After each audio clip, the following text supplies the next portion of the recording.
بسم الله الرحمن الرحیم. شروع کوم په نامه د الله جل جلاله چې ډیر زیات مهربان او پورا رحم کوونکی دی. إنا أنزلناه في ليلة القدر وما أدراك ما ليلة القدر ليلة القدر خير من 1000 شهر.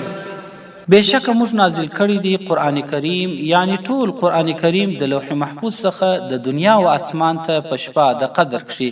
او څه شي خبر کړي، یعنی تا ته څه معلومه ده ای محمد صلی الله علیه وسلم چې څه شي د شپه د قدر.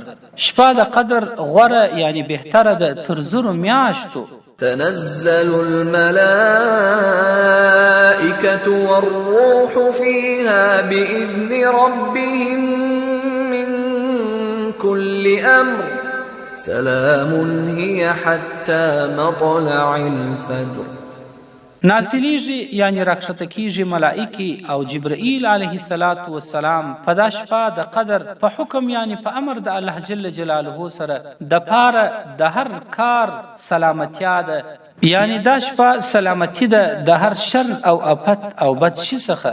او دغه شپه تر هغه وخته پورې ده چې سپیدې راخیږي، یعنی تر سهاره پورې ده، یو لنډ او مختصر وخت نه دی.